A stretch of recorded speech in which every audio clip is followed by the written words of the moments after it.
Hello everyone, मेरा नाम है नील और आप देख रहे हैं निक्स द ट्रिक्स यूट्यूब चैनल। आज हम लोग पढ़ने वाले एजुकेशन सिस्टम इन बिहार। बहुत ही इंपॉर्टेंट टॉपिक है हमारा बिहार एसएससी के लिए और साथ साथ बीपीएससी दोनों के लिए। बिहार एसएससी में कम क्वेश्चंस पूछे जाते हैं, लेकिन बीपीएससी में एक क्वेश्चन आपको जरूर मिल जाएगा इस टॉपिक से। इसमें जितने भी टॉपिक जहां पे इंपॉर्टेंट रहेंगे, लिटरेसी रेट या फिर किस राज्य में कितनी लिटरेसी है, उन सब पॉइंट से क्वेश्चंस आते हैं। ध्यान रखिएगा, जहां पे इंपॉर्टेंट फैक्टर रहेगा वो आपको मैं बीच क्लास में ही डिस्कस कर दूंगा। तो चलिए बिना किसी देरी के हम लोग कंटेंट को शुरू करते हैं।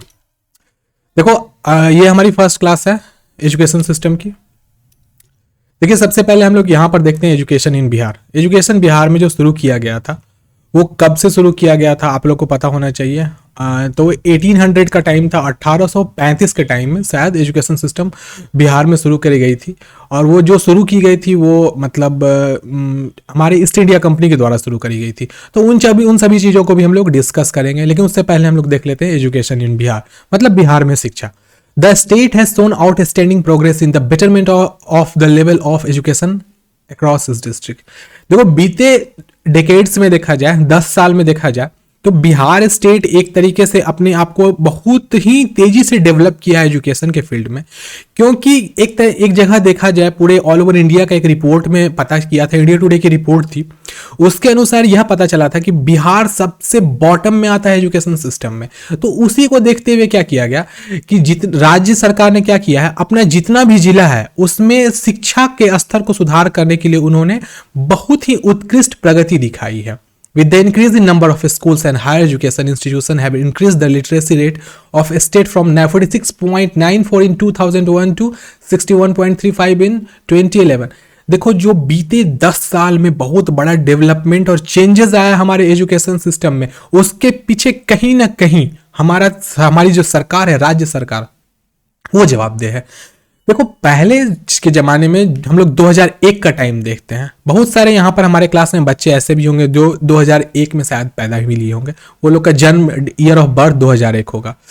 तो आप लोग याद रखिएगा, 2001 के समय में जो हमारे बिहार में सेंसस आई थी, उसके अकॉर्डिंग पता चला था कि बिहार के 46.94% पीपल ही लिटरेट है, जो कि ऑन एवरेज देखा जाए पूरे हिंदुस्तान में सबसे कम है।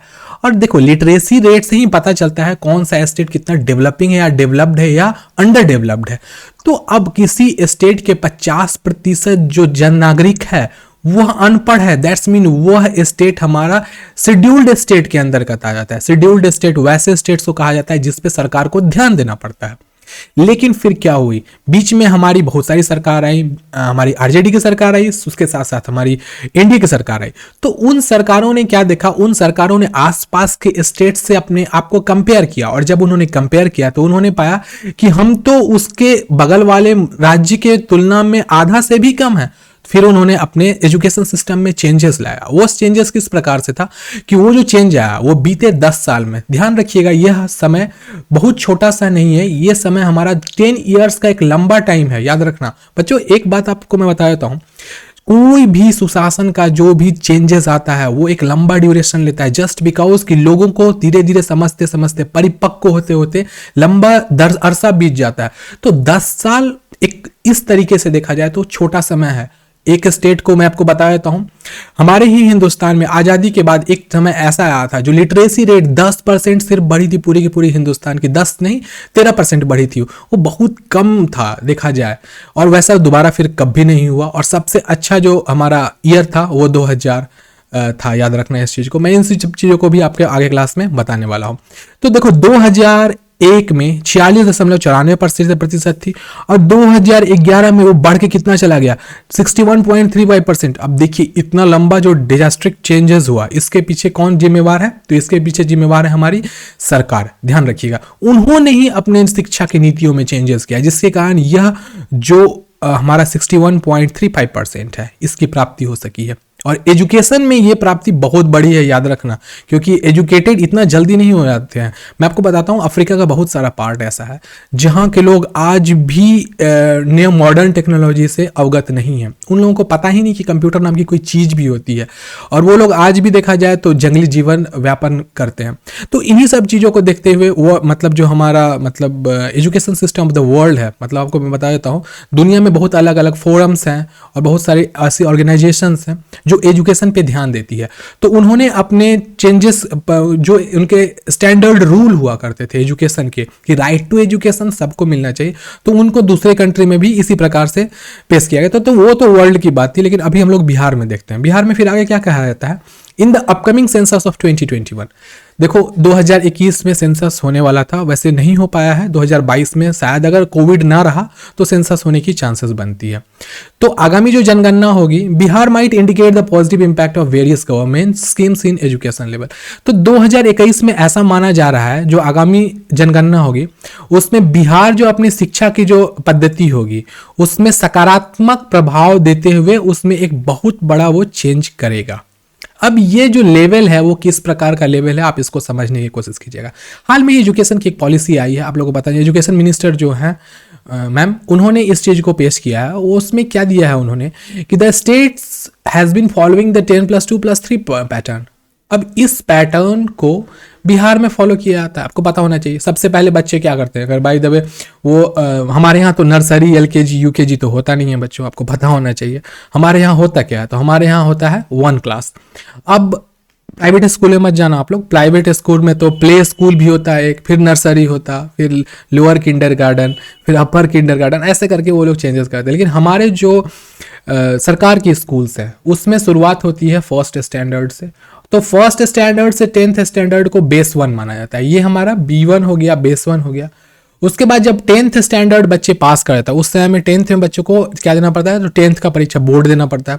बोर्ड बच्चे पास करते थे तो उनको फिर सेकेंड, हमारा जो लेवल था सेकेंड लेवल, उसको B2 कहा गया। B2 में क्या होता था, बच्चे 11th और 12th पढ़ते थे, 11th और साथ साथ 12th। 11th 12 के बाद फिर उनको B3 देना पड़ता था, मतलब बोर्ड का थर्ड फॉर्म। अब इस थर्ड फॉर्म में वो लोग क्या करते थे, यहाँ पर उन्होंने ग्रेजुएशन का पेपर इनका शुरू हो जाता था, तो यहाँ से ग्रेड वो देते थे। फिर ग्रेड का ड्यूरेशन कितना होता है, तो 1+1+1, ये 3 साल का ग्रेजुएशन का हमारा ईयर होता है। फिर लास्ट में जब फाइनल जो हायर एजुकेशन होती है वो हमारे 4th चरण में आता है। जरूरी नहीं है कि सभी लोग को यहाँ पर हायर मास्टर्स डिग्री लेनी ही पड़े, ऐसा कोई मैंडेटरी नहीं है। लेकिन एक आप अगर हिंदुस्तान के नागरिक और यहाँ के सारे जॉब में अगर आप अप्लाई करना चाहते हो तो उसके लिए बच्चों आपको कम से कम ग्रेजुएट होना पड़ेगा ही पड़ेगा। तो यहाँ तक का तो मैंडेटरी है नौकरी के लिए। और उसके बाद अगर आप हायर एजुकेशन ले रहे थे तो 4th आपका जो होता है, 4th जो हमारा लेवल है, जो B4 आता है, जिसमें हम लोग मास्टर्स की डिग्री करते हैं। तो ये मास्टर्स वाली डिग्री 2 ईयर्स में कंप्लीट हो जाती है। इसके बाद भी लोग चाहें तो PhD कर सकते हैं, फिर और भी आगे पढ़ाई की तो कोई लिमिट नहीं होती, आपको ही पता है, तो वो लिमिट अनलिमिटेड वो पढ़ाई कर सकते हैं। लेकिन अब इस चीज को क्या किया है, मिनिस्ट्री ऑफ एजुकेशन जो सेंट्रल गवर्नमेंट में कैबिनेट हमारी बैठी हुई है, उन्होंने इन चीजों को देखा और कंपेयर किया कहाँ के एजुकेशन सिस्टम से, तो ब्रिटेन के एजुकेशन सिस्टम से। तो ब्रिटिश एजुकेशन सिस्टम कहीं ना कहीं हिंदुस्तान के एजुकेशन सिस्टम से प्रभावी है। तो इस चीजों को जैसे ही नरेंद्र मोदी साहब ब्रिटेन गए थे तो उन्होंने इन चीजों को देखा और वो आकर कैबिनेट में इस बारे में डिस्कशन किए कि जो एजुकेशन सिस्टम वेस्ट की कंट्रीज में इस्तेमाल किया जाता है, पूरे का पूरे यूरोप जिसको फॉलो करता है, अमेरिका जिसको फॉलो करता है, क्या हम उस सिस्टम को फॉलो नहीं कर सकते हैं? तो जी हाँ, डेफिनेटली फॉलो कर सकते हैं। तो इसके लिए उन्होंने क्या किया, उन्होंने पैटर्न लाया। However as per the new education policy the pattern shifted to 5+3+3+4। फिर उन्होंने दूसरे कंट्री की पद्धति को उठा करके हिंदुस्तान में ले आया। और एक तरीके से देखा जाए बच्चों तो ये बहुत अच्छी पद्धति है। पहला जो स्टेज होगा वो हमारा 5th क्लास तक का होता है, फिर बच्चे 8th तक में भी बोर्ड देंगे, फिर उसके बाद 8 के बाद 11th का बोर्ड होगा, फिर उसके बाद लास्ट हमारा 4 ईयर का मास्टर्स इसी में अटैच होगा, मतलब 4 3 7 3 10 5 15। एक बच्चा अपने जिंदगी में 15 क्लास अब पढ़ेगा। पहले बच्चे कितने क्लास पढ़ते थे आप देख सकते हो, इसमें 10 और 5 15। पहले भी 15 पढ़ते थे, लेकिन पहले 15 का एक बोर्ड नहीं हुआ करता था, उसमें 3 ही बोर्ड देते थे। लेकिन अब भी 15 ही क्लास है, नंबर ऑफ क्लासेस इतनी ही है, लेकिन उस क्लास में कंडीशन क्या हो गया कि इसमें बोर्ड की संख्या 4 हो गई है, पहले बोर्ड की संख्या हमारी 3 हुआ करती थी। तो ये एजुकेशन पॉलिसी है जिसको वर्ल्ड वाइड अप्लाई किया जाता है। वैसे आपको ये बात जान के आश्चर्य होगी, आपने एक वर्ड का नाम सुना होगा, GST, goods and service tax. Goods and service tax अपनाने वाला जो इंडिया कंट्री है वो 200 समथिंग में है, 223 या 224 में ऐसा कंट्री है जो जीएसटी को अपना रहा है। इससे पहले 223 कंट्री ऐसी हैं जो ऑलरेडी जीएसटी को अपने कंट्री में इंप्लीमेंट की हुई है। तो ये होते होते बहुत लंबा टाइम लग गया है। तो एजुकेशन सिस्टम को भी चेंज करना कहीं ना कहीं बहुत इंपॉर्टेंट था। The same will be implemented soon by the state as well as central government. और मैं बता देता हूं अभी क्या हुआ है कि जल्द ही क्या, अब इस चीज को इंप्लीमेंट कर दिया गया। ये जो 2021 का फाइनेंशियल ईयर था उसी में इस चीज को सदन में पेश कर दिया गया कैबिनेट के द्वारा कि अब जो एजुकेशन सिस्टम हो गई 10+2+3 न होकर के 5+3+3+4 होगी। और इस चीज का जो इंप्लीमेंटेशन हुआ है कहीं ना कहीं हमारे बिहार के एजुकेशन सिस्टम पे हुआ बहुत अच्छा इंपैक्ट करेगा। और हमारे बिहार का, जैसे आपको मैं एक छोटा सा वाकया भी बता दूंगा कि अब हमारे बगल का राज्य है उत्तर प्रदेश, वहां की डिग्री को लोग देख करके बोल देते हैं हाँ हाँ इसको नौकरी पे रख लो प्राइवेट में। लेकिन बिहार के अच्छी डिग्री लेके भी जाते हैं तो डिग्री देख के हमें इस प्रकार से लोग देखते हैं जैसे कि हम लोग बहुत बड़ी चोरी करके वो डिग्री बनाए हो। तो इसके पीछे कहीं ना कहीं हमारा ही दोष है, याद रखिएगा। एजुकेशन सिस्टम को सरकार के साथ साथ हमने भी कहीं ना कहीं से बर्बाद किया है। आगे कुछ आपको ऐसे उदाहरण दूंगा जो सरकास्टिक है, बहुत ही मजाकिया और हास्यास्पद लगेगा, लेकिन सच्चाई वही है, धरातल पे वही सच्चाई है। आपने भी इस चीज को देखा होगा। आप यहाँ पे देख सकते हो हमारे यहाँ की एजुकेशन सिस्टम किस प्रकार की है। देखो बच्चों, मैं इस चीज के लिए अपने मतलब एजुकेशन सिस्टम को कोस नहीं रहा हूँ, थोड़ी सी मतलब प्रॉब्लम है। सरकार ने, पुराने सरकार में जितने भी बड़े बड़े नेता थे उन्होंने ध्यान नहीं दिया। देखिए बच्चों को यहाँ जमीन पर बैठ के पढ़ना पड़ रहा है और यही बच्चे अगर प्राइवेट स्कूल में जाएंगे तो एसी रूम में पढ़ते हैं। तो कहीं ना कहीं से ये पार्सिनेशन है, भेदभाव है। इस भेदभाव को एजुकेशन सिस्टम में होना ही नहीं चाहिए।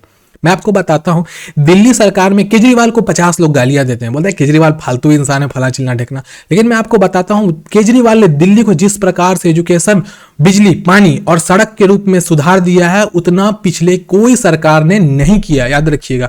और साथ साथ में मैं आपको एक बात बताता हूं, केजरीवाल कहीं ना कहीं नीतीश कुमार का कॉपी किए हैं। किस मैटर में? उन्होंने, जैसे नीतीश कुमार जी फीमेल इंपावरमेंट पे ध्यान देते हैं, केजरीवाल भी फीमेल इंपावरमेंट पे ध्यान दिए। और आपको पता होना चाहिए होम मिनिस्टर मम्मी ही होती हैं और फीमेल ही घर को चलाती हैं। और फीमेल एक बार बोल देंगे पति को कि देखिए इस बार वोट दीजिएगा केजरीवाल को, तो उनको मजबूरन देना ही पड़ेगा। तो हमारे भी बिहार में ही होता है, घर में जितनी बेटियां हैं, बहन हैं, माँ हैं, उन लोगों को सरकार की तरफ से सब्सिडी मिलती है। घर में मम्मी बोल दे कि देखिए जी वोट देने जा रहे हैं, इस बार नीतीश कुमार नहीं जीता तो सही नहीं होगा, तो वो धमकी में भी पति को जान के जा करके एनडीए पे वोट गिराना ही पड़ता है। तो ये एक प्रकार की स्ट्रेटेजी है।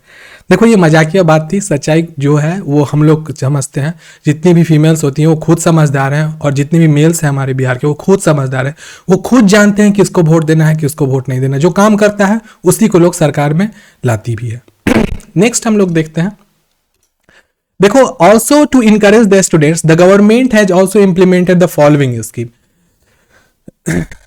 हाँ रजनी क्वेश्चन पूछ सकती हैं, पूछिए रजनी। सर, न्यू शिक्षा फॉर्मेट जो कस्तूरी रंगन समिति पे आधारित है ना, तो वो क्या होता है? कोई समिति पे आधारित कैसे होता है?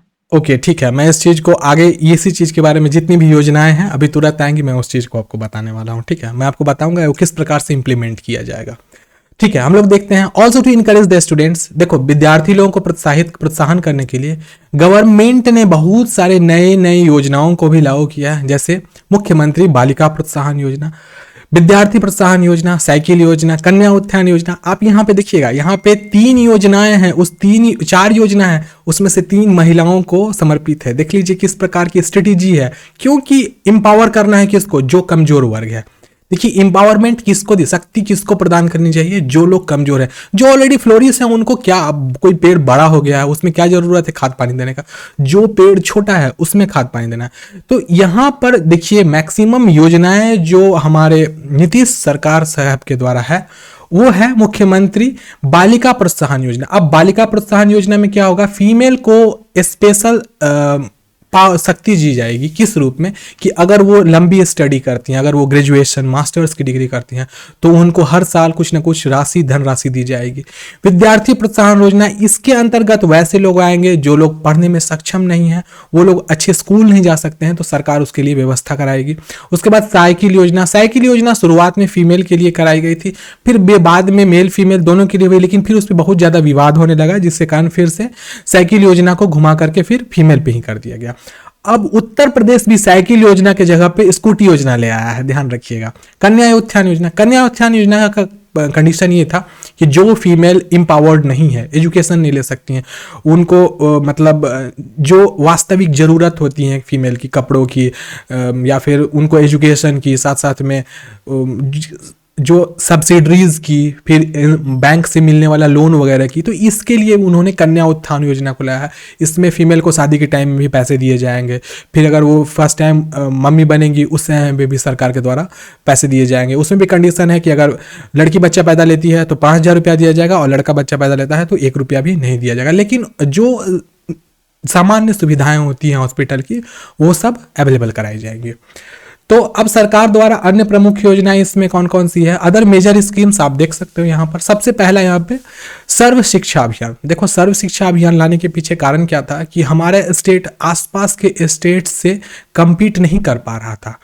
हमारे यहाँ से IAS IPS बनते हैं, इस बात को हम लोग अच्छी तरीके से जानते हैं, लेकिन फिर भी जो 10th और 12th लेवल, साथ साथ ग्रेजुएशन लेवल में जो स्थिति होनी चाहिए वैसा नहीं मिल पा रहा था, इसलिए सर्व शिक्षा अभियान को लाया गया था। यह सबसे पहली योजना थी नीतीश कुमार के द्वारा सेंट्रल गवर्नमेंट से इंडिया में, बिहार में इंप्लीमेंट करने का, जिसमें कंडीशन ये था कि जितने भी मध्यम और निम्न और उच्च जितने भी वर्ग होंगे, वहाँ के बच्चे अगर पढ़ना चाहें तो उनको मुफ्त शिक्षा दी जाएगी 10वीं तक, ये कंडीशन थी इसमें। उसके बाद right of education to free and compulsory education act, RTE तो हमारे सेंट्रल गवर्नमेंट की एक्ट है। इसके अंतर्गत ये है कि जितने भी बच्चे होंगे उनको फ्री में एजुकेशन मिलेगी। कहां तक? 10th तक। ये जो एक्ट लिया गया है ये अमेरिका में लिया गया है। वैसे मैं आपको बच्चों बता देता हूं, अमेरिका में प्राइवेट स्कूल नहीं होता है बच्चों, वहां जो स्कूल होती है उसको सरकारी संस्था ही देखती है, सरकार ही देखती है, और वहां पे एजुकेशन टिल ग्रेजुएशन फ्री रहता है।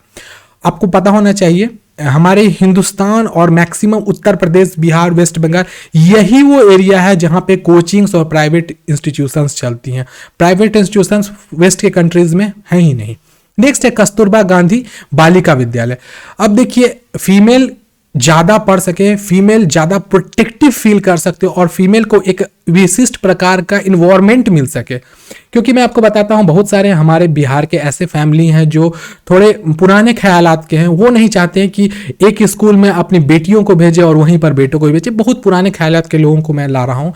देखो, अभी हमारे यहाँ के जो लोग हैं, फैमिली है, वो बहुत ज़्यादा डेवलप हो चुका है। यहाँ पर मेल फीमेल को के बीच में कोई डिस्क्रिमिनेशन नहीं होता है। लेकिन पहले के जो लोग हुआ करते थे, जो 80s के मतलब थे, मतलब जो 80-90 साल के उम्र के होंगे, वो लोग कभी ऐसा पसंद नहीं करें कि हमारे घर की जवान बेटी उस स्कूल में जाए जहाँ पे बहुत सारे लड़के पढ़ते हो। ऐसे मेंटेलिटी थी उनकी। लेकिन अभी बहुत कुछ बदल चुका है, और वो बदलने के पीछे कारण क्या है? समाज का प्रोग्रेस होना, समाज का लिटरेट होना। तो कस्तूरबा गांधी बालिका विद्यालय बिहार में बहुत जगह, टोटल नंबर ऑफ 500 से ज़्यादा कस्तूरबा गांधी बालिका विद्यालय फर्स्ट चरण में खोला गया था नीतीश सरकार के द्वारा, क्योंकि महिलाओं के लिए एक अलग स्कूल की व्यवस्था कराई जा सके जो कि डेडिकेटेड हो सिर्फ फीमेल्स के लिए। वहां पे मैक्सिमम टीचर्स भी जो हुआ करती थी वो फीमेल होती थी, मेल टीचर्स भी होते थे, लेकिन मैक्सिमम टीचर्स भी वहां फीमेल हुआ करती थी। उसके बाद नेक्स्ट आया था हमारा मुख्यमंत्री समग्र विद्यालय विकास योजना। अब इसमें पुराने जितने भी स्कूल थे, जो स्कूल 50 साल 60 साल से खंडहर रूपी हो गए थे और वो कभी भी गिरने का उनका चांस हो गया था, उसके लिए सरकार ने, जो हमारी स्टेट गवर्नमेंट है, उसने क्या किया? सेंट्रल गवर्नमेंट से फंडिंग लिया। करोड़ों रुपए आए सेंट्रल गवर्नमेंट से। किस चीज़ के लिए? तो नए स्कूल के बिल्डिंग्स को बनाने के लिए, उसके इंफ्रास्ट्रक्चर को डेवलपमेंट के लिए, वाटर सिस्टम, बिजली सिस्टम, और साथ साथ में जो भी मतलब आधारभूत इकाई जो भी नीड होती है स्टूडेंट्स की, उस चीज को अवेलेबल कराने के लिए।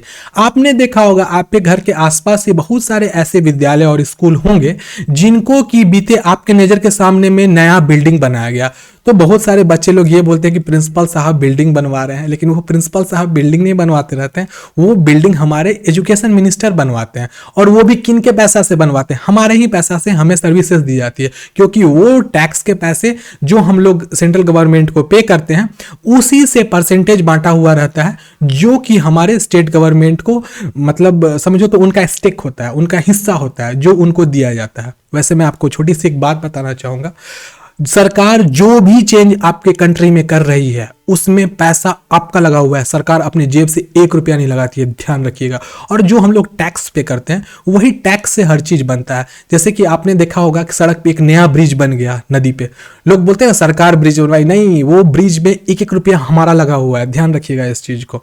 आपने जो सड़क पे चलना शुरू किया है बचपन से लेकर के अभी तक, वो सड़क किसी व्यक्ति की नहीं है, सरकार की नहीं है, वो आपकी सड़क है, क्योंकि हम लोग टैक्स पे करते हैं उस चीज के लिए। तो एजुकेशन सिस्टम को जो डेवलपमेंट करना है, डेवलप करना है, उसमें भी हमारे पैसे विशिष्ट जगह जाने चाहिए, न कि हमारे दिए हुए पैसे से ये मिनिस्टर साहब है, फलाना मिनिस्टर, वो जा रहे हैं कनाडा घूमने के लिए, जर्मनी घूमने के लिए, हेलीकॉप्टर खरीद रहे हैं अगस्टा वेस्टलैंड से, तो ये नहीं होना चाहिए। तो इसी पर एक बहुत बड़ा कटाक्ष किया था कि इन्होंने केजरीवाल ने कहा कि पंजाब के जो मुख्यमंत्री हैं वो अपने लिए हेलीकॉप्टर खरीद रहे हैं, महाराष्ट्र के जो सचिव हैं वो अपने लिए हेलीकॉप्टर खरीद रहे हैं, और हमने अपना पैसा लगाया है एजुकेशन में, न कि हेलीकॉप्टर खरीदने में। तो ये कटाक्ष था जिसको कि बाद में सह सकारा भी किया और सकारात्मक तौर पे हमारे हिंदुस्तान के लोगों ने देखा, और इसीलिए केजरीवाल को दोबारा वोट करके फिर से जिताया गया। वैसे आपको पता होना चाहिए केजरीवाल साहब इस्तीफा दे दिए थे गुस्सा करके, और अगला चुनाव फट से 20 दिन के अंदर हुआ और फिर से वही जीते थे। चलिए हम लोग नेक्स्ट देखते हैं। गुजरात के सर, गुजरात में भी ऐसा हुआ था, अगस्टा वेस्टलैंड वाला कांड हुआ था वहां पे। देखो बहुत क्या संगम लिख रहे हैं, तब तो अब कोई बोलेगा कि बाबूजी वाला रोड है तो अब शान से बोलेंगे। हाँ कह सकते हैं, क्यों नहीं। हाँ तो क्या, मेरे पिताजी का उसमें पैसा गया हुआ तो बाबूजी का मेरा रोड नहीं होगा? तो अब मेरे पापा जी बता देता हूँ, देखो बोलना नहीं चाहिए, नहीं ये बात नहीं बोलूंगा, ये प्राइवेट बात है, किसी के पर्सनल मैटर है। बहुत मेरे पिताजी का 1 मंथ का सैलरी इनकम टैक्स में चला जाता है, याद रखिएगा बच्चों, और वो 1 मंथ का सैलरी बहुत ज़्यादा होता है। सोचो तो एक आदमी अपने पूरे 1 साल में उतना पैसा सैलरी लेता है, उतना मेरे पिताजी का 1 मंथ का सैलरी चला जाता है, ध्यान रखिएगा। चलो आगे देखते हैं हम लोग। मुख्यमंत्री पोशाक योजना, देखो हमने अपने स्कूल में आसपास के जितने भी मध्य विद्यालय हैं, उच्च विद्यालय हैं, उसमें हमने देखा है जितने भी हमारी बहन और बेटी होती है, आप यहाँ देख सकते हो ये फीमेल हैं, यहाँ पर बच्चियाँ बैठी हुई हैं, ये सारी बच्चियाँ देख रहे हैं आप लोग, इनके बीच में किसी प्रकार का भेदभाव नहीं हो, डिस्क्रिमिनेशन नहीं हो, और ये लोग सलीके का कपड़ा पहन के लेके आए। इसके लिए मुख्यमंत्री पोशाक योजना की शुरुआत करी गई थी, और मुख्यमंत्री पोशाक योजना शुरुआत में फीमेल्स के लिए की गई, लेकिन फिर बाद में देखा गया कि लड़के बच्चे भी कहीं ना कहीं से उन पर भी कोई ध्यान नहीं देता है। अब देखो बेटी पर ध्यान दे रहे हैं, बेटा पर ध्यान नहीं दिया जाएगा, तो एक तरीके से ये भेदभाव हो जाएगा।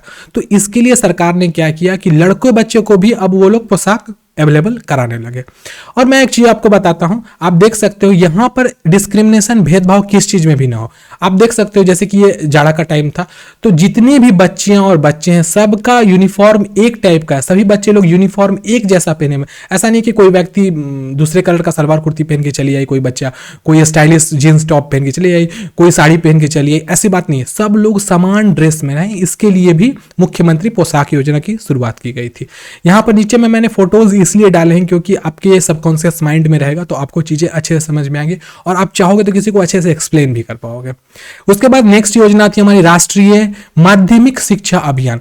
देखो माध्यमिक शिक्षा से बहुत सारे लोग वंचित रह जाते हैं, क्योंकि हमारे बिहार में आज से 10-15 साल पहले जैसे ही बच्ची का उम्र इस साल का होता था, मतलब अभी आप यहाँ जो लड़की बच्चा को देख रही है, इसका उम्र अप्रॉक्स 16 से लेकर के 19 के बीच था, तो 16 से 19 होते होते उनकी शादी कर दी जाती थी। तो इस चीज से बचने के लिए क्या किया, माध्यमिक शिक्षा अभियान का शुरुआत किया गया, जिसमें एक तरीके से पेरेंट्स के लिए एक थोड़ा सा उनके लिए ल्यूरिंग का काम किया। ल्यूरिंग का अर्थ होता है उनको लुभाने का काम किया कि अगर आप अपनी बच्चियों को स्कूल भेजोगे पढ़ने के लिए तो इसके बदले आपको सब्सिडीज दी जाएंगी, और सब्सिडीज में साथ में आपके बच्चे को 1 रुपया नहीं देना पड़ेगा एजुकेशन के लिए, उनको कपड़ा मिलेगा, उनको जूती दी जाएगी, उनको बैकपैक दिया जाएगा, बुक्स दी जाएंगी, साथ में जो फीमेल की जरूरत की चीजें होती है वो सारा कुछ स्कूल में भी अवेलेबल कराया जाएगा।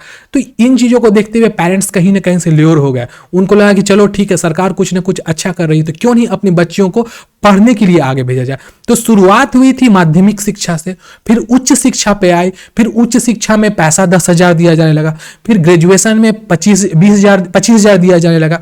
फिर उसको सरकार देखी क्या कि अरे ठीक है यह चीज मेरा फंडा तो काम कर गया, इसीलिए अब उन्होंने 50,000 कर दिया है ग्रेजुएशन में और 50,000 रुपया ग्रेजुएशन में शायद कर दिया गया, मेरे को याद भी नहीं रहता है डेटा, एक्चुअली देखेंगे तो याद आ जाएगा, लेकिन सारा कुछ डबल हो गया है। 10th में अब बच्चों को शायद 20,000 रुपया मिलेगा। तो ये सब चीज एक तरीके से सरकार का भी मतलब ल्यूरिंग का तरीका है, आकर्षित करने का। 50 नहीं दिया, 50 अब से देगा छोटी। अब संगम आप अगर ग्रेजुएशन पिछले सेशन में किए होंगे तो आपको नहीं मिलेगा। 25,000 अभी तक नहीं मिला है। 25 सोनम आपके लिए मैं बताऊंगा, अगर आपको 25,000 रुपया नहीं मिला है तो आपको यूनिवर्सिटी में जाके फॉर्म भरना पड़ेगा, अप्लाई करना पड़ेगा। उसके बाद आपका नंबर आएगा और जिस दिन आपका नंबर आएगा आपके अकाउंट पे खुद ब खुद चला आएगा। और अगर आपको पैसा नहीं मिल रहा है तो आप अपने जाइए बड़ा बाबू जो आपके कॉलेज के होंगे उनको जाके उनको डांटो अच्छे से, बोलो कि मेरा पैसा क्यों नहीं आ रहा है, आपके कारण नहीं आ रहा है। फिर बड़ा बाबू आपका काम कर देंगे। हमको कुछ नहीं मिला है आपको अप्लाई करना था तब ना मिलेगा जी ठीक है। हाँ सोनम को ले जाओ, एकदम जरूर ले जाइए निक्की, सोनम को जरूर ले जाइए और साथ में आप लोग 25,000 रुपया मिलेगा ना तो उसमें कुछ पैसा मुझे भी दे देना, कुछ हार्डवेयर खरीदने अपने कंप्यूटर के लिए। चलिए नेक्स्ट देखते हैं हम लोग। अवसर बढ़े आगे पढ़े। देखो शुरुआत में यह अवसर बढ़े आगे पढ़े योजना आई थी, बाद में इसको सब पढ़े सब बढ़े करते हैं। अवसर बढ़े आगे पढ़े, उसके बाद नेक्स्ट जो इस योजना को बदल के कर दिया गया था वो क्या एक योजना, देखो नाम मिस कर गया मैं, ये योजना आई थी। इसके तहत में क्या था कि जो बच्चे डिप्राइव्ड थे, मतलब जो SC STs हुआ करते थे, जिनको कहीं ना कहीं से डिस्क्रिमिनेट किया जाता था स्कूल से, उस चीज़ों को हटाया गया और सभी लोग पढ़ सके, इसके लिए योजना लगाई थी। उसके बाद वोकेशनल गाइडेंस प्रोग्राम। देखो वोकेशनल गाइडेंस प्रोग्राम उस बच्चों के लिए, उन बच्चियों के लिए लाई गई थी, एक्चुअली ये बच्चियों के लिए लाई गई थी। अब क्या होता था 16 से 18 की उम्र में लड़की बच्चा का शादी कर दिया जाता था। तो अब शादी कर दी गई तो शादी करने के बाद तो उनकी पढ़ाई खत्म हो गई। तो उसके लिए नीतीश कुमार ने वोकेशनल कोर्स लाया था कि अब लड़की बच्चा अपने ससुराल में भी रह करके पढ़ाई कर सकेगी। तो एक्चुअली जितने भी यहाँ पर योजना देख रहे हो मैक्सिमम योजना फीमेल एम्पावरमेंट के लिए थी। और जहां तक देखा जाए कहीं ना कहीं से नीतीश कुमार का ये जो स्ट्रेटेजी था ये सक्सेस भी हो गया। और मैं आपको बता देता हूं, मैंने एक सर्वे किया था, मैं स्कूल में गया था बात करने के लिए ऐसे ही बच्चों से, मैं पब्लिक मीटिंग्स में वगैरह में जाता रहता था, अभी छोड़ दिया हूं मतलब 2 साल से। तो मैंने उसमें पूछा था कि क्या आप नीतीश कुमार को दोबारा लाना चाहेंगे। तो क्लास के 90% जो लड़कियां थी, मैं गर्ल्स स्कूल में गया था, 90% लड़कियां हाँ कह रही थी। मैंने पूछा क्या नीतीश कुमार में क्या आपको अच्छा लगा, तो बोले नीतीश कुमार मतलब समझिए तो सर उन्होंने क्या नहीं किया है हम लोग के लिए। मतलब उन्होंने जब गिनाने लगे तो मैं भी खुश हो गया कि चलो जब लड़की बच्चा लोग इतना सपोर्टिव है इनके लिए तो भाई हमको भी सपोर्ट करना चाहिए। और मैं भी कुछ नेगेटिव नहीं बोला, ठीक है। चलिए हम लोग नेक्स्ट आगे देखते हैं हम लोग इसके ऊपर। देखिए यहाँ पर बच्चे लोग कितना बढ़िया सेल्फी रहे नेता के साथ। आप लोग को मौका मिलेगा तो जरूर लीजिएगा ऐसे ही सेल्फी, ठीक है। यहाँ पे सबको देखिए, सब लोग यहाँ पे, ये भी बच्ची खुश है, ये भी बच्ची खुश है, ये भी बहुत ज्यादा खुश है, सभी लोग खुश है यहाँ पे, क्योंकि नीतीश कुमार याद रखिएगा इन्हीं लोग के लिए बहुत सारा कुछ काम किया है। नेक्स्ट हमारा बिहार स्पेशल का नेक्स्ट है the schools in Bihar are run by government और प्राइवेट ऑर्गेनाइजेशन। देखो बिहार में एक बहुत बड़ी दुर्गुण है बिहार के एजुकेशन सिस्टम की, यहाँ पे स्कूल सरकार के द्वारा और साथ साथ में प्राइवेट ऑर्गेनाइजेशन के द्वारा भी रन की जाती है। There are more than 100 school divided into primary, higher secondary school. Schools को यहाँ पे डिवाइड कर दिया है प्राइमरी स्कूल में, हायर सेकेंडरी में। तो प्राइमरी स्कूल हो जाएगा कहाँ से कहाँ तक, तो 8वां क्लास तक प्राइमरी स्कूल। उसके बाद हायर में आ जाएगा हमारा किसका 10th तक, फिर हायर सेकेंडरी हो जाएगा तो 12th वाला, फिर कॉलेजेस हो गए हमारे ग्रेजुएशन वाले, ऐसे डिवाइड कर दिया गया है। The secondary schools in Bihar are affiliated by council of Indian school certificate examination. और जो हमारे बिहार में आप लोग देखिएगा किस चीज को, तो बिहार में जो माध्यमिक विद्यालय है वो सब ICSE के द्वारा संचालित किए जाते हैं और सीबीएसई और दूसरा है सीबीएसई। हमारे बिहार के मैक्सिमम स्टूडेंट्स आईसीएसई बोर्ड को, जिसको बिहार बोर्ड भी कहा जाता है, उससे रहते हैं। और जो उनके पास थोड़ा नोट हो जाता है, पैसे हो जाते हैं उनके घर में, उसके माता पिता लोग पैसे को अफोर्ड कर सकते हैं, वो लोग अपने बच्चों को प्राइवेट इंस्टीट्यूशन से भेजते हैं और प्राइवेट इंस्टीट्यूशन सीबीएसई से एफिलेटेड होता है। तो आप इस चीज़ को ध्यान से रखिएगा। वैसे मैं एक डिस्क्रिमिनेशन कर रहा हूँ, जो सीबीएसई वाले बच्चे होंगे, I am sorry to you, मुझे ऐसा नहीं बोलना चाहिए, लेकिन मैं बोल रहा हूँ। मैंने अपने लाइफ में एक छोटा एक्सपीरियंस देखा है। मैं सीबीएसई और बिहार बोर्ड दोनों को पढ़ा हूँ। उससे मैंने देखा है कि बिहार बोर्ड के बच्चे सीबीएसई वाले से ज़्यादा मेहनती होते हैं। मैंने इस चीज़ को देखा है। भले बिहार बोर्ड के बच्चों की इंग्लिश बहुत अच्छी हो, मैं जानता हूं कि उन लोगों की इंग्लिश इतनी फराटेदार होती है कि सीरियस बता रहा हूं, मैं खुद इंग्लिश का टीचर होने के बावजूद भी पढ़ के जाता था। लेकिन फिर बात आती है कि अगर आप बिहार बोर्ड के बच्चों को इंग्लिश पढ़ा दो तो वो सीबीएसई का भी नाक काटते हैं, क्योंकि सीबीएसई वाले को ग्रामर का जी नहीं पता होता है। वो लोग इंग्लिश अच्छा बोल लेंगे, लेकिन उनको ग्रामर आता हो जाता नहीं है। मैं एकदम सीरियस बोल रहा हूँ। अगर किसी बच्चे को बुरा लगा हो तो आई एम रियली सॉरी, मुझे नहीं बोलना चाहिए, लेकिन ये मेरी एक्सपीरियंस है। अगर आपकी सब्जेक्ट अच्छी है तो वेरी गुड, मैं इस चीज़ के लिए आसान करता हूं कि आप सीबीएसई में होने के बावजूद भी आपके इंग्लिश और के ग्रामर सही हैं, और बिहार बोर्ड में भी अगर आपको इंग्लिश की ग्रामर सही है तो I really appreciate you for this thing. Next हम लोग देखते हैं। देखो, अब सबसे बड़ा दुख का ये वाला फोटो है। आप इस फोटो को देखना बच्चों, आप इसको देख करके आपको इतना अंदर से मतलब मजाकिया लगेगा। ये मेम बन गया है एक प्रकार का बिहार के लिए। और ये मेम क्या है कि अगर स्कूल का बिल्डिंग बना दिया गया, 1 2 3 4 मंजिला बिल्डिंग है, तो चीट कराने के लिए लोग इस प्रकार से चढ़े रहते हैं। हमारी बिहार की एजुकेशन सिस्टम का सबसे बड़ा जो दुर्गुण की बात है वो है यहाँ का चीटिंग। अब चीटिंग कराने के कारण हमारे सर्टिफिकेट्स और हमारे डॉक्यूमेंट्स को अदर स्टेट्स में वैल्यू नहीं दिया जाता है। जैसे ही हम 10th में या 12th में दिखाते हैं कि हमने लाया 80%, हमारे 80% को देख करके सामने वाला जो डॉक्यूमेंट वेरिफिकेशन करने लगता है वो बोलता है क्या बेटा बहुत ज़्यादा चोरी कर लिए थे या बहुत ज़्यादा चोरी करा दिया गया था, ऐसा कहा जाता है। तो कहीं ना कहीं से हमारे यहाँ एजुकेशन सिस्टम चरमराई हुई है, उसका यह उदाहरण है। आप देख सकते हो यहाँ बेवकूफ गधा सबको देखो कहाँ कहाँ चढ़ा हुआ। अगर यहाँ से गिरेगा, ये जो लड़कवा यहाँ चढ़ा हुआ है, यहाँ से गिरेगा तो शायद इसका भूत यहाँ रहेगा अगले सेशन से। तो आप देख सकते हो कैसे लोग चीटिंग कराने के लिए चढ़े हुए हैं। यहाँ से चीट लोग ऊपर चढ़ा के देगा, किसी की बहन, किसी बच्चा की लड़की दोस्त होगी, किसी की वाइफ भी हो सकती है जो अंदर में परीक्षा देते रहती है, और ऐसे ही चीटिंग चलता है। आपके भी शहर में आप देखोगे इसी प्रकार से चीटिंग चलते रहता है। हाँ, फिर क्या हुआ है, नीतीश कुमार इस चीज को चेंज करने के लिए अब पुलिस दस्ता लगा दिया है, जो यहाँ पे खड़े रहते हैं, जिसको अब पुलिस वाले को पैसा दे दीजिएगा और चीट दे दीजिएगा तो वो जाके पहुंचा देगा। अब ये सुविधा उपलब्ध हो गई है हमारे बिहार में। आगे देखिएगा, quality of education in Bihar. Main है बिहार की शिक्षा की गुणवत्ता। देखो, हमारे यहाँ की गुणवत्ता ही सबसे बड़ी प्रॉब्लम है। हमारे यहाँ की एजुकेशन सिस्टम में कोई क्वालिटी ही नहीं है। बस बच्चे पढ़े जा रहे हैं, क्या पढ़े जा रहे हैं, क्यों पढ़े जा रहे हैं, उनको खुद नहीं पता है। देखिए क्या आता है, according to the 2011 census of Bihar, Bihar has an overall literacy rate of 61.3%। देखो, भारत का जो जनगणना हुआ था 2011 में, उसके अनुसार बिहार का जो कुल साक्षरता दर है वो 61.35% ही है। देखो, ये बहुत ज्यादा नहीं है और बहुत कम भी नहीं है, ये एक एवरेज में है। लेकिन ऑल ओवर इंडिया में देखा जाए तो सबसे कम है, इतना कम किसी और राज्य का भी नहीं है। The mail literacy rate is of the state is 60.32%। पुरुष लोग कितने पढ़े हुए हैं देख लीजिए, 2011 का सेंसस। बच्चों ध्यान दीजिएगा, मैं क्यों इस चीज को यहां पे सामने ला रहा हूं, इसको आपको अभी तुरंत समझ में आएगा। देखो, यहां पर पुरुष की साक्षरता दर कितना है, 60.32, और महिला का साक्षरता दर कितना है, 33.57। मतलब आप समझ रहे हो कितनी दुख की बात है। आपने यहाँ पे औरत और पुरुष और मर्द को एकदम डिस्क्रिमिनेट कर दिया, ये कहाँ की अच्छी बात हुई। अब सोचो, 100 बच्चे अगर हमारे क्लासरूम में हैं, जिसमें 100 बच्चे में पता चल रहा है क्या कि मात्र 33 बच्ची पढ़ी लिखी है और 67 बच्ची अनपढ़ है, ये कहाँ की अच्छी बात है। आप इस चीज को बताओ। अब इस चीज को देखते हुए अगर नीतीश कुमार फीमेल्स के लिए योजना न लाएगा तो कौन लाएगा, मोदी जी लाएंगे क्या बिहार में? नहीं, फीमेल का एम्पावर करना पड़ेगा, क्योंकि यहां पर फीमेल पूरी तरीके से एकदम नीचे बॉटम यार। 3300 में 33 महिलाएं पढ़ी लिखी, आप समझ रहे हो कितना दुख की बात। जो अगर कोई, आप खुद सोचो, एक महिला अगर पढ़ी लिखी नहीं है तो वो अपने बच्चों को कैसे पढ़ाएगी। आप इस चीज को थोड़ा सा सोचिएगा किस प्रकार से होगा। अब इमेजिन कीजिए, मैं किसी लड़की से शादी करता हूँ, वो लड़की अनपढ़ है।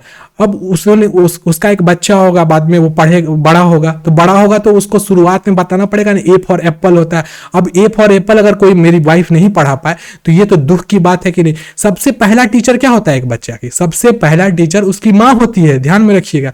माँ ही उसको हर चीज सिखाती है। अब माँ ही यहाँ पर क्या है? अनपढ़ है। मतलब 67 महिलाओं की जिंदगी बकवास हो गया। किनके कारण? एजुकेशन सिस्टम के कारण। करेंगे क्या सर? अब बताते हैं। इस चीज के लिए हम लोग इंपावर करेंगे किसको? फीमेल लिटरेसी को ऊपर करेंगे और कोशिश करेंगे कि जितने मेल हमारे यहाँ के लिटरेट हैं बराबर फीमेल लिटरेट हो। एकदम कंधे में कंधा मिलाकर एकदम चलना है, इसी चीज को लाना है। और नीतीश कुमार भी इसी चीज को कर रही है। अब देखिए आगे क्या कहते हैं। Which is much lesser than males in the state. The literacy rate is lower than the overall national average of 74.4%. देखो, हिंदुस्तान की संपूर्ण जनसंख्या में 74.4% लोग पढ़े लिखे हैं पूरे हिंदुस्तान के। मतलब हिंदुस्तान की पूरी जनसंख्या का 74%। मतलब अगर हिंदुस्तान की पूरी जनसंख्या 100 है तो उसमें 74 लोग पढ़े लिखे हैं और बचा जो 26 लोग वही अनपढ़ है। तो उस हिसाब से देखा जाए तो हमारी बिहार की जनसंख्या किस रूप से है? बिहार में तो 100 में तो सिर्फ 61 लोग ही पढ़े लिखे, 39 लोग तो पढ़े ही लिखे नहीं है। Bihar has 31.1% private unaided college. अब नेक्स्ट में यहां पे इस चीज को मेंशन किया क्या है? बिहार में 13.1% निजी और गैर सहायता प्राप्त कॉलेज है। देखो, निजी और गैर सहायता प्राप्त कॉलेज किसको कहा जाता है मैं आपको बताता हूं। आपने अपने गांव में, अपने शहर में ऐसे कॉलेजेस को देखा होगा जो नॉन एफिलिएटेड होते हैं।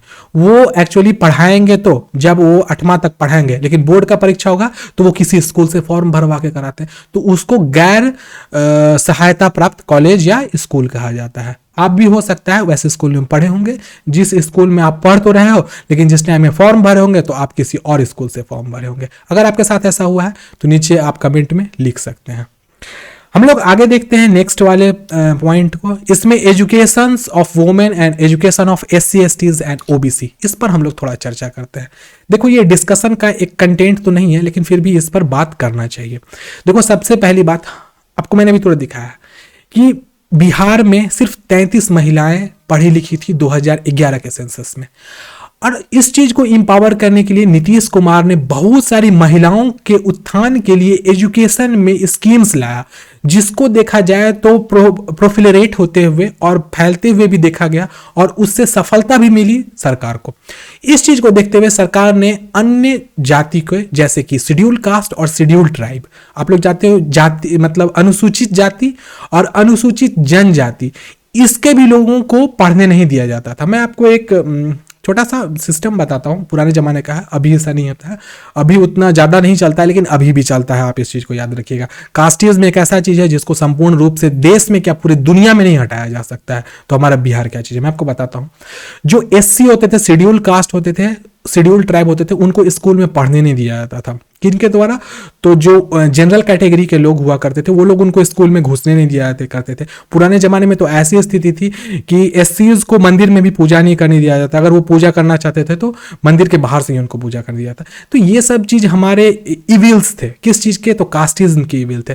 तो इसी चीज को देखते हुए नीतीश कुमार ने क्या किया, शेड्यूल कास्ट और शेड्यूल ट्राइब को भी स्कूल में पढ़ने के लिए स्पेशल उनके लिए योजनाओं को लाया, जिसके तहत यह योजना थी कि अगर कोई परिवार शेड्यूल कास्ट या शेड्यूल ट्राइब से है और वो अपने बच्चों को स्कूल भेजता है तो सरकार उनको सब्सिडी एक्स्ट्रा देगी सामान्य कैटेगरी के लोगों से। और साथ साथ में अब बच गया बात OBC का। तो देखो, कास्टिज्म में OBC भी चलाता है, अदर बैकवर्ड कास्ट। तो जितने भी बैकवर्ड वाले कैटेगरी के हो गए या शेड्यूल्ड कैटेगरी के हो गए, ये लोगों को एजुकेशन ठीक से नहीं मिल पाता था। और एजुकेशन नहीं ठीक से मिलने का कारण क्या था? तो इविल्स ऑफ कास्टिज्म। आपको ये बात पता होना चाहिए।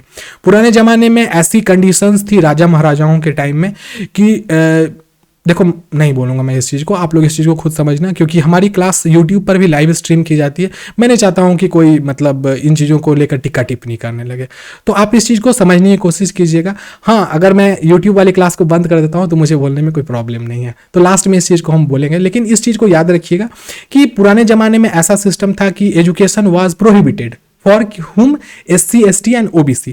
लेकिन बाद में क्या हुआ, जब हमारा हिंदुस्तान आज़ाद हो गया तो आज़ादी के बाद जिस समय श्रीमती इंदिरा गांधी प्राइम मिनिस्टर बनी थी, उसके बाद एजुकेशन रिफॉर्म हुआ। उस एजुकेशन रिफॉर्म में इस चीज़ को लाया गया कि राइट टू एजुकेशन नाम का एक आर्टिकल को पेश किया गया, कहाँ पे, तो संसद में, जिसका यह कहना था कि हिंदुस्तान की जनसंख्या का एक बड़ा सा समुदाय शेड्यूल कास्ट और शेड्यूल ट्राइब और साथ साथ में OBC है, तो उनको भी एजुकेशन मिलना चाहिए समान वर्ग के लोगों के जैसे।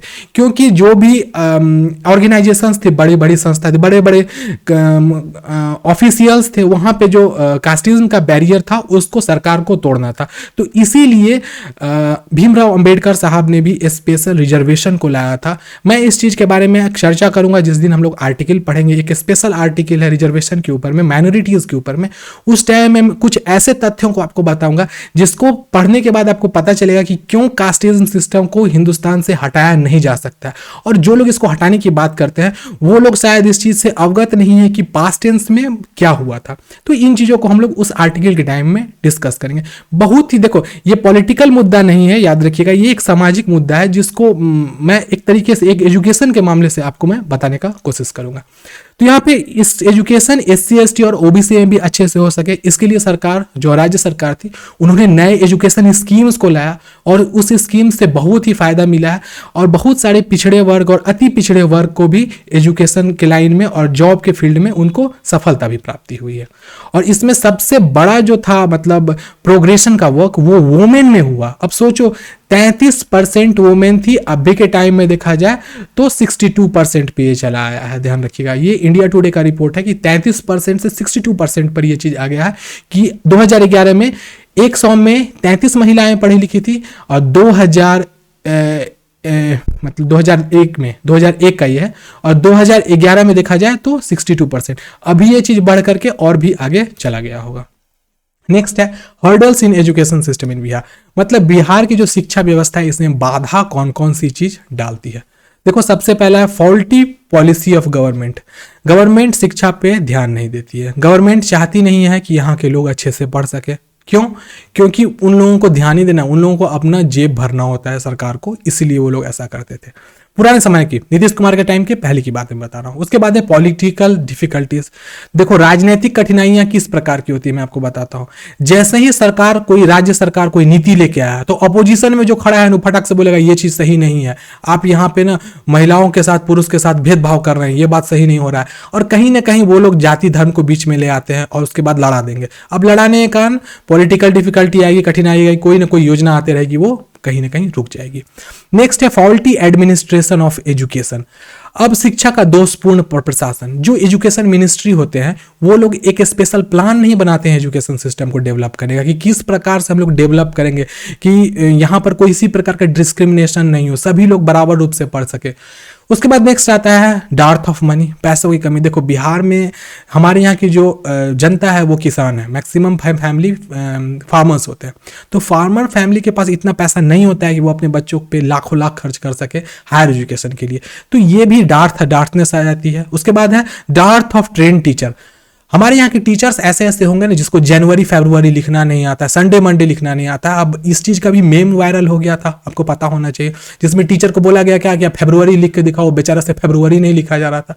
तो आप समझ सकते हो कि यहाँ पर टीचर ट्रेंड है ही नहीं। मैं आपको बताता हूँ, मैं सीरियस बता रहा हूँ, विश्वास करते हैं। मैं बीएड के स्टूडेंट्स को पढ़ाता था, मैं चाइल्ड साइकोलॉजी का टीचर रहा हूँ। मैं चाइल्ड साइकोलॉजी करीब 11 महीने पढ़ा हूँ, पूरा 1 साल नहीं पढ़ाया था मैं, 11 महीने तक मैंने चाइल्ड साइकोलॉजी पढ़ाई थी। चाइल्ड साइकोलॉजी में मुझे फीमेल लोगों को ट्रेन करना होता था कि किस प्रकार से आप बच्चों का साइकोलॉजी को पढ़ो। विश्वास कीजिएगा, 10 फीमेल में से 9 फीमेल बात ही नहीं समझना चाहती थी। जैसे मैं अगर कुछ बता रहा हूँ कि बच्चों को डांटना नहीं है, अगर डांटना है तो डांटने का प्रकार क्या होना चाहिए, भैया वो लोग समझने का नाम नहीं, वो लोग अड़ जाती थी। तो भाई अगर आप अड़ने आए हो, कितने लोगों तो मुझे ऐसा कह दिया करते थे, मैं आपको बताता हूँ। मेरे सामने में मेरी मम्मी की उम्र की मतलब स्टूडेंट्स थी जो कि बीएड का ट्रेनिंग कर रही थी, तो मैं उनको चाइल्ड साइकोलॉजी पढ़ा था, पेडागोजी एंड चाइल्ड साइकोलॉजी पढ़ा रहा था।